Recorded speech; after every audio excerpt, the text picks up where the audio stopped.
omuwanguzi ku Delta TV wangula petroli w'emmotoka engano ya kaswa ntake bread eya time butto omuceere emipiira gya mmotoka egya bodaboda TV firiji wufa wangula tiketi ogenda odigidireko mu ambiyansi tiketi ekutwala mu Bat Valley Theatre wangula gift hampers omuli buli kyokozesa awaka ebyokuzanyisa by'abaana byonna by'oyagala ate teweerabira nti buli wiiki omukyalo munnamukisa aba Sharitas Bridal World bajja kumukolako enviiri enjala fesho yenna atemagane bw'olaba oluyimba lwa Delta TV ku screen yo weereza WhatsApp oba kuba essimu oddemu ekibuuzo ogwe mu bintu guna mugano ku Delta TV ddemu owangule.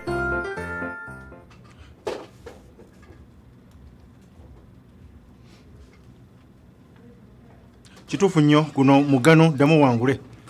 kyo Delta TV tukole nkyali sava kino mayanja mukulikere mukuumulamu okwo wakati awo tuwagala tutambulire butereevu ddamu ekibuuzo owangule ensimbi ezisukka mitwalo 2 n'okweyongera waggulu oba owangule ekikapu kirigabirwa ku jogizi ebulagga ku lw'emiti yanange ennaku z'omwezi 25 oba wewangulire ekirabo ekikutwala mu Shaita Bridal World bakukoleko make-up wena oshanane ebintu si byangu. Delta TV egabudde guno mugano ddamu ekibuuzo kwata essimu yo okuba essimu ombuulire essimu noti 787 527 39. Ekibuuzo kigamba bwe kiti ensi okukula kuba kukyawa bibi bye mukoze ne mwetegekera okukola ebyo ebibatwala mu maaso. Ensi okukula kuba kukyawa bibi bye mukoze ne mwetegekera okukola ebyo ebibatwala mu maaso. Ani yayogera ebigambo ebyo? Sagala kumulya yali luddawa nze mmanyi gye yali abeera. Ddamu kuba essimu ombuulire ani yayogera ebigambo ebyo? Ensi okukula kuba kukyawa ebibi bye mukoze ne mwetegekera okukola ebirungi ebibatwala mu maaso. Awo tuba tutambulira kuba essimu ombuulire Delta TV tukole gwe tuli butereevu ali ku ssimu yo gwe kuba essimu ogambe nti sebo nze njagala kudda mu kibuuzo mpangule. Awo naawe nkukakase wamma ekibuuzo gye kiri anampa ansa y'ekibuuzo. Ensi okukula kuba kukyawa bibi bye mukoze ne mwetegekera okukola ebyo ebibatwala mu maaso oba ebikulaakulanya ensi yammwe. Ani yayogera ebigambo ebyo? Ogenda kukuba essimu.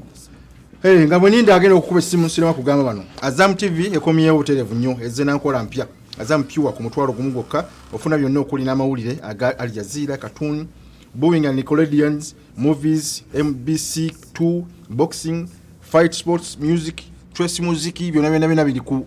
package emu.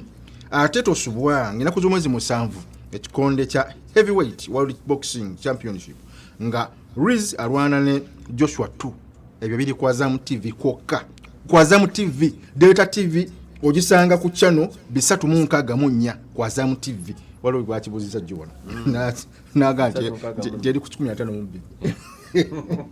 Oja kwa Azam TV kuliko FIFA Club World Cup 2020 live kwa Azam TV, Sekafa Senior Challenge Cup live on Azam TV, FA ne Kalakao Cup live on Azam TV, wefunira akaboxa ka Azam ku mitwalo 13 kyokka.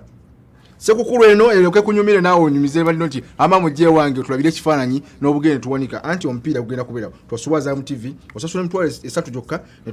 tukuwerako emyezi 2 ejoberere kasosa sula emyezi 3 ogatake emyezi 2 jabwere joseja eta konda mukusasula bonus eriwo ku Christmas package eno yokka gwe borondako sinjaga ku pure package ngogenda buterevu Azam TV Delta TV tukole ali ku simu ngamba tuwulire alo ali ku TV Delta TV ekibuzo mukyakinonya oja kibuza mami kundi oli kimuleme naye kozi kidde mukigambe ensi okukula kuba kukyawa bibi bye mukoze ne mwetegekera okukola ebyo ebikulaakulanya ensi yammwe ne batwala mu maaso. Ani yayogera ebigambo ebyo kyekibuuzo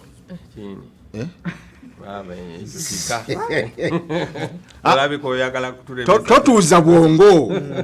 bwongo ova ku bino bibadde babuuza bali badde babuuza obubuuzo nga buli awo bwe butyo ekyaffe kyanjawulo kirimu obwongo totuuza bwongo n'olwensonga eyo bwobanga totuuziza bwongo olengerera wala tweyongereyo n'ebirala bana tusanga ab'essimu mpola mpola wasanga banakiddamu mu maaso eyo kiganyi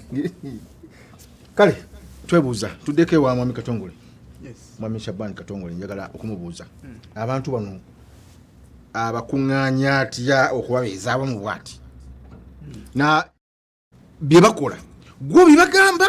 oba bo bye babikubuuza ne babikubuulira nti twagala kukola kino tukole kino sebo abantu abo oba abataabo engeri gye mbakuŋŋaanyaamu kumpi bo bebe networkinga ono agamba munne nti aye ne waliyo ekyakabi eno waliyo ekyokuyiiya ogenda okulaba nga ennamba ejja wayagala kudda mu kibuuzo sebo nkadde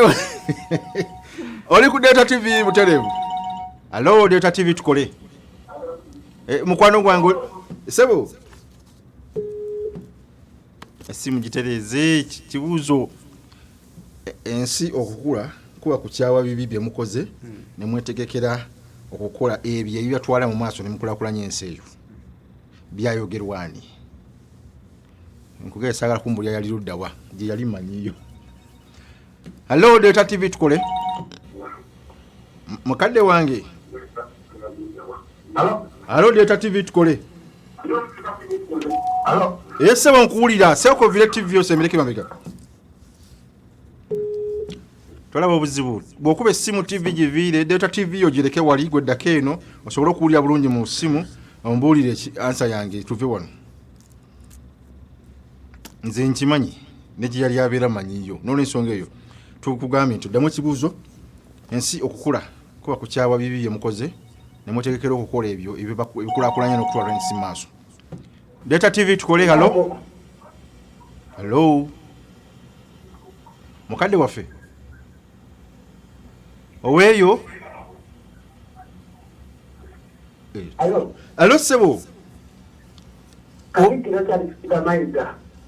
oli wani osinzidde to papa opapa n'ekiwa gwe nkota yani gwe mbuulira gwe mukulu wa Katikkiro Charles Peter Mayiga kati gwe mukulu wani Lulinda okuva Masajja oli otya Masajja wandi abe Masajja bandabire walundi abe Masajja bandabire balabe Delta TV tukole kozo gambye ani yaki watata Sofie Masajja wabale kulaba totuza bwongo kituufu totuziza bwongo webale kugezaako naye kiganyi mpayo omulala bwabajja ali ambulire ensi okukula kuba kukyawa bibi bye mukoze ne mwetegekera okukola ebirungi oba ebirungi ebinaabatwala mu maaso essebo wali ku Delta TV yo tubulire gyoli nja kufuna essimu emu yokka gye bujjako mu maaso awo tulabe ekigenda mu maaso Delta TV tukole halo mukadde wange mukulu twoli ffenna ku Delta TV viira Delta TV osigaze essimu twogere bulungi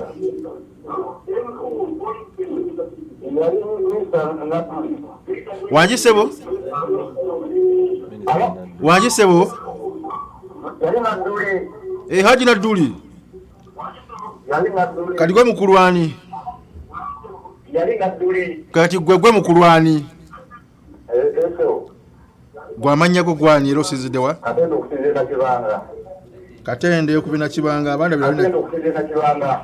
nakibanga emitiyana banda birabe nakibanga emitiyana Haji Abudu Nadduli tayogera nako bigambo ebyo ebya Haji Abudu Nadduli mbijjukira nnyo yagamba enagamba okulunda obubizi nabagamba ko mubiriye n'okuzaala ennyo muzaale ennyo muweze eggwanga Delta TV tukole otyo abaana bakuŋŋaanya ekibuuzo nkigaddewo mwebale nnyo bali ddala tusisinkane mu Megadose ne Katongole omutongole nga ddamu naye nga babuuza n'ekibuuzo kye weetegeke oyinza okwesanga kino kyekikomyewo obanga Katongole naye ayiyiza kikye Delta TV obuyiiya butandikira ne busasaanira eggwanga tugende maaso abaana bano bakuŋŋaanyiza abaana bakuŋŋaanya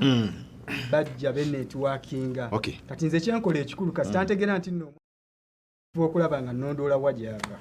nengezaako okulaba nga abaana obasomesa ddi abaana bambasomesa ku Sunday toyingira saawa za kiraasi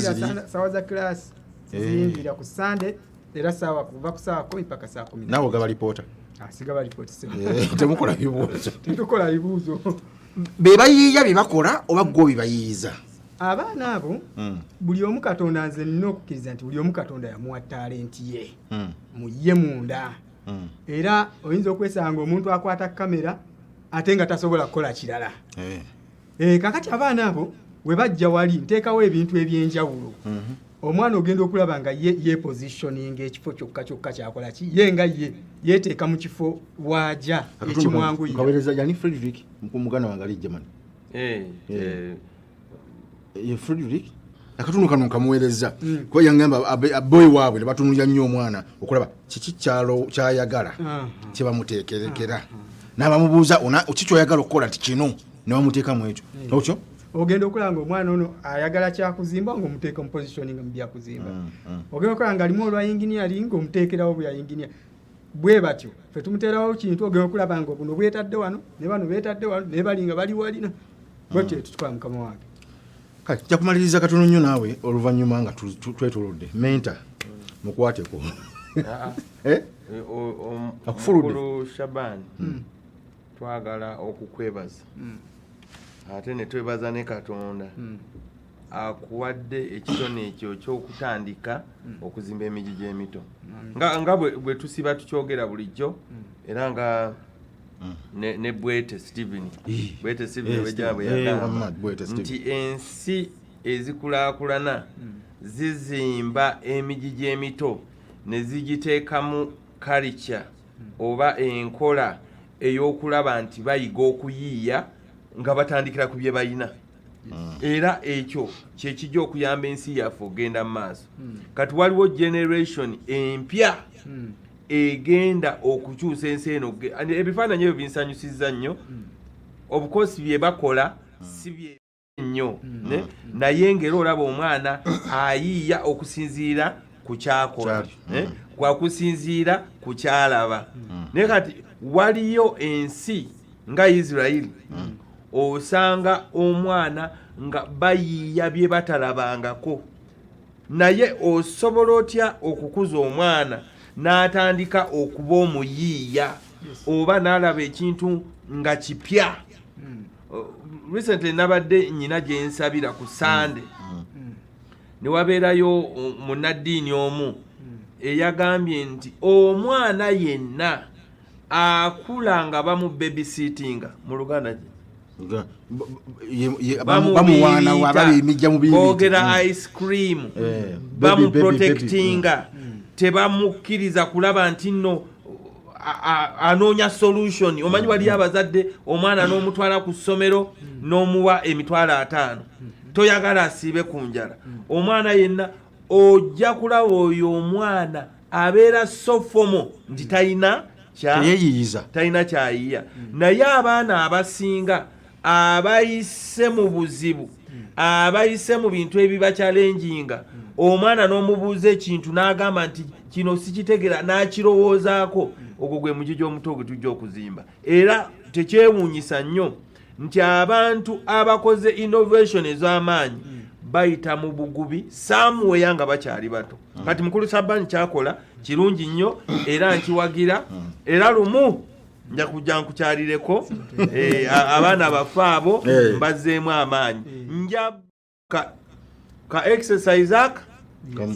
ali katuuka njamuwa emitwalo 10 kubanga ako kekalaga omuntu nti oli muyiiya naye kyokola kiyongeremu mu maaso. Tukimanyi bino ebintu ebisinga tetukola nti nno tufune sente naye tuzimba generation empya.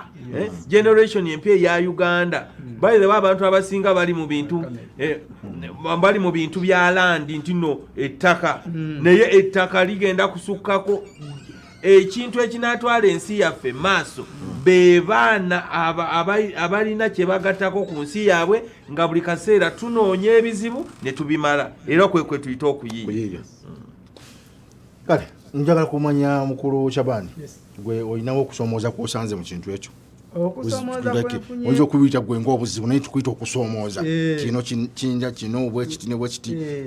Era njagala nnyo nawe okozesa ekigambo okusomooza. Okusomooza kwenfunye mu kintu kino okusingira ddala abazadde tebannakitegeera. Tebannaba kutegeera kintu kyetukola kyetukola. Naye Yesu bwe yali abakamba okugenda mu ggulu tebakitegeera nako. Abaaliwo baamukola ne bamukuba emiggo ne bamukomera ku musaalaba ne bamuwanika bagenda okutegeera nti yandiba yaabadde ye. obudde bwayise dde era batono nnyo bambi abavuddeyo ne bamanya nti ono ategeka bano babeere bati gye bujja mu maaso naye nga ekisomozebwa okokubiri mpozi material gwe balina okukozesa naye ekyo tukigumira ne tukola ki ne tulwana kuba tumanyi nti Katonda akuba amakubo wonna n'olwekyo bwe kityo bwe kirisewo mukama wange kale katusabe omulimu gwa Triple Ks busaabala stage bagita yani Lupalanga stage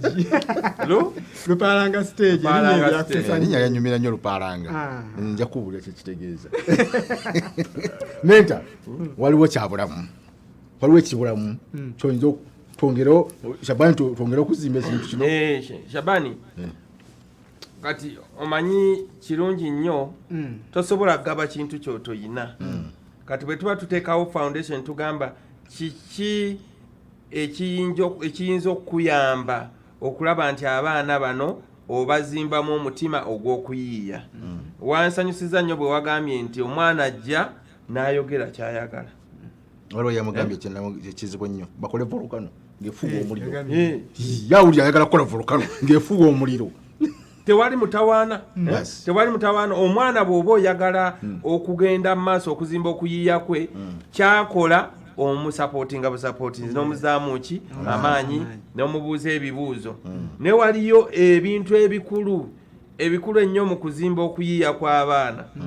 ekisooka kye nkugambye buli mwana alina okusoomoozebwa olina omumuteeka mu kusoomooza tomulera nga mumuleke ensi emukubemukko oba n'omuteeka mu bintu ebichallenginga oba n'omugamba noonya solution ya kino nakugamba taata yatugamba nga tibatankulu kwetakulira soogera bubi mukama amusaasire byamusoba kwombona mu ensi eno gyawumudde naye yatugambanga nga tugenda ku ssomero ti ezo zenkuwadde zensobodde kati genda ndaba atankulu kwetakulira okuze nawe bw'owummula funa wokolera oyiye ku ssente ezonaatwala ku ssomero ate nga by the way waliyo ebintu bingi nnyo emiwaatwa mingi mwosobola okuyigiriza omwana okuyiiya si bya ssente byokka si bya ssente bya bukozi bya kulya kumotivatinga ng'akoze ekintu kumubuuza bibuuzo kwegamba buli kaseera oteekwa okulaba ng'omwana ono omuzuula waagwa ate n'omuteeka mu kusoomoozebwa okumukuza ekyokubiri